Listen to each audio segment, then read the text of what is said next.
Assalamualaikum warahmatullahi wabarakatuh. Alhamdulillah rabbil alamin wabihi nasta'in ala umuri dunya waddin wassalatu wassalamu ala asrofil anbiya wal mursalin sayyidina wa maulana Muhammadin wa ala alihi wa sahbihi ajma'in. Amma ba'd. Halo pemirsa di rumah, apa kabarnya hari ini? Senang sekali saya Maidatul Asifah bisa menemani pemirsa di rumah dalam rangkaian acara Kurma, kajian ukhuwah Ramadan penuh makna.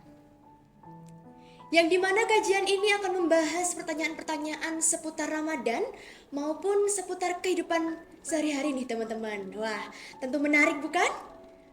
Dan untung-untung bisa buat ngabuburit juga nih. Boleh, oke. Nah pemirsa, selama episode-episode Kurma kali ini kita akan ditemani oleh Bapak Ustadz yang akan menjawab pertanyaan-pertanyaan. Baik Ustadz, boleh perkenalan dengan Ustadz siapa? Saya biasa dipanggil dengan Badar. Oke, jadi pemirsa di rumah, Ustadz Badar lah yang akan menemani kita selama episode Kurma berlangsung. Baik, teman-teman, kita sudah mengetahui bahwa bulan Ramadan adalah bulan yang sangat istimewa dari bulan-bulan yang lainnya, di mana amal kebaikan yang telah kita lakukan dilipat gandakan pahalanya. Kemudian doa-doa juga mudah untuk terkabulkan. Nah, teman-teman, tahu nggak sih bagaimana keutamaan bulan Ramadan ini? Wah, penasaran kan? Oleh itu untuk lebih jelasnya lagi, bisa dijelasin nih Ustadz, gimana keutamaan selama bulan Ramadan ini? Oke, terima kasih. Assalamualaikum warahmatullahi wabarakatuh. Waalaikumsalam warahmatullahi wabarakatuh. Bismillah, alhamdulillah, salatu wassalamu ala rasulillah wa ala alihi washabihi ajmain, amma ba'du. Pemirsa yang saya muliakan, paling tidak ada 3 keutamaan kemuliaan di bulan Ramadan ini.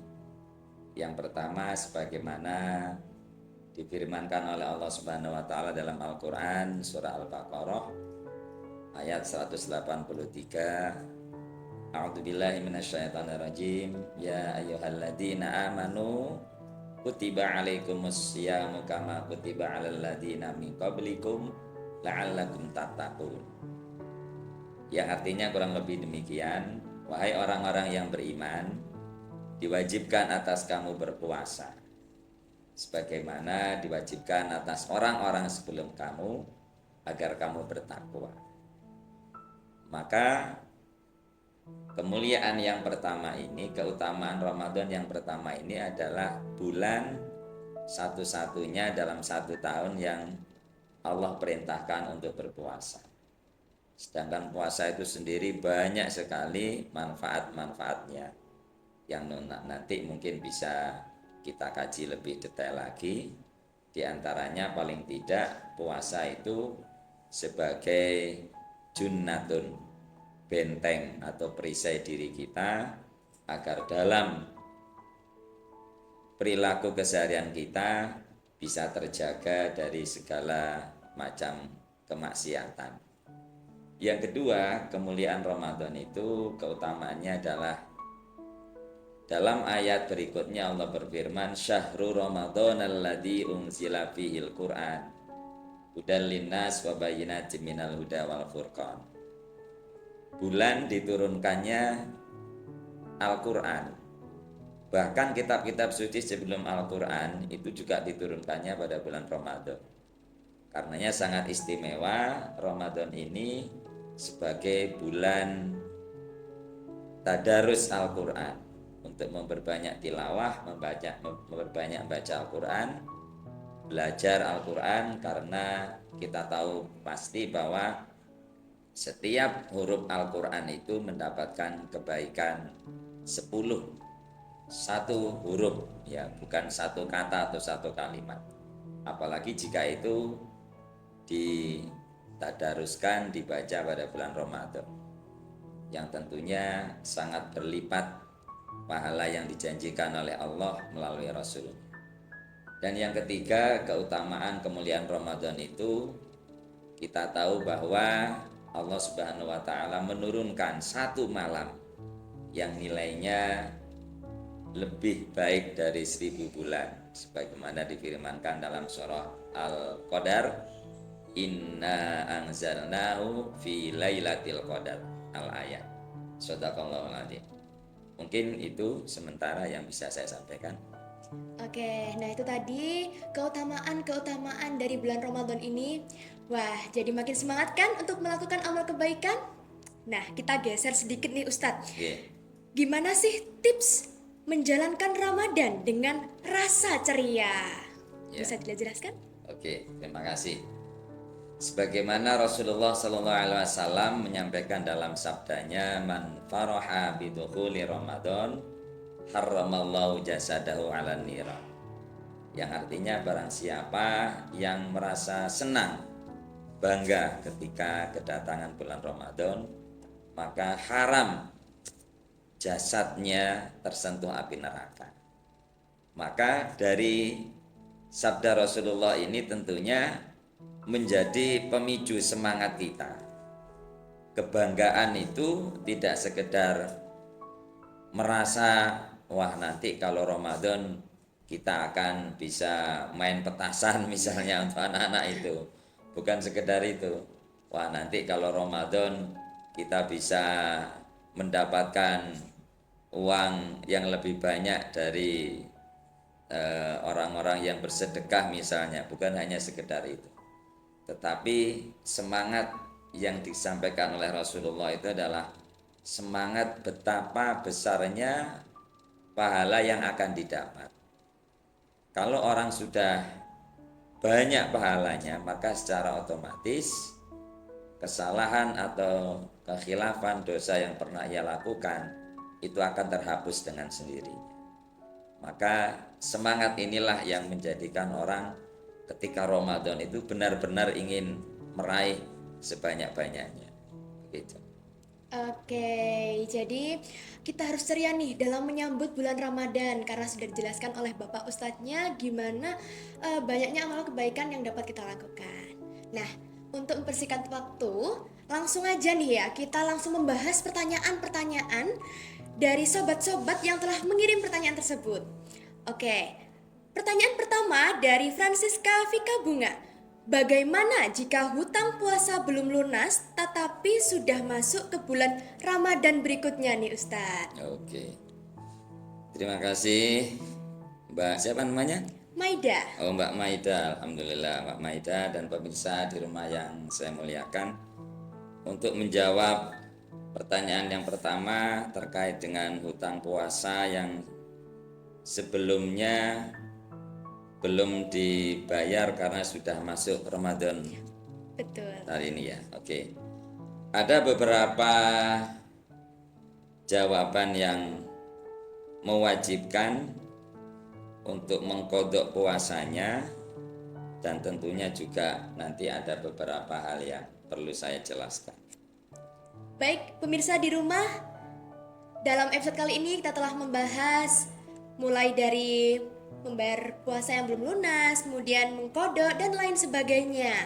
Nah, tentu sangat bermanfaat kan bagi kita semua dalam menjalankan kehidupan sehari-hari. Jangan lupa ya untuk senantiasa dilakukan agar pahala kita semakin berlipat ganda. Oke, pemirsa di rumah, langsung aja kita masuk ke sesi pertanyaan nih.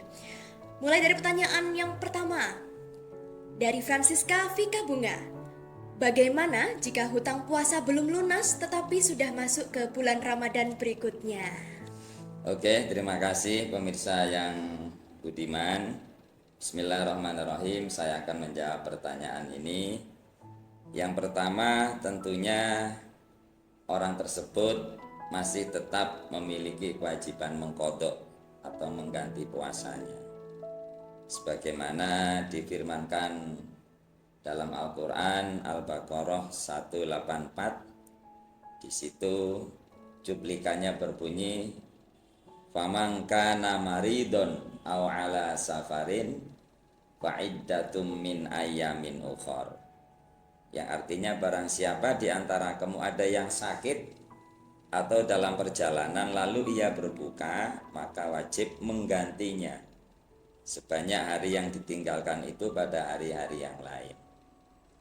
Ayat ini menegaskan bahwa siapapun yang tidak bisa berpuasa karena alasan tertentu, maka wajib menggantinya di hari lain. Kemudian bagaimana jika ada uzur atau alasan yang dibenarkan? Tentu yang dibenarkan dalam ayat tadi adalah sakit dan dalam perjalanan, sehingga kondisi yang tidak bisa melaksanakan berpuasa, maka ia tetap harus mengkodok puasanya. Nah, tentunya setelah hari raya atau selesai Ramadan, ketika dia sudah sembuh dari sakitnya dan sudah tidak bepergian lagi. Yang kedua, jika tanpa uzur, artinya orang ini sengaja tidak berpuasa Ramadan padahal dia tidak sakit dan tidak bepergian, maka ada dua hal yang harus dilakukan. Pertama, selain mengganti puasanya, juga dia harus membayar fidyah. Ya, jadi tidak hanya sekedar mengganti puasanya, tapi juga harus membayar fidyah. Ini terkait dengan orang yang tidak berpuasa di bulan Ramadan tanpa ada uzur, tanpa ada hal yang dibenarkan menurut syariat Islam.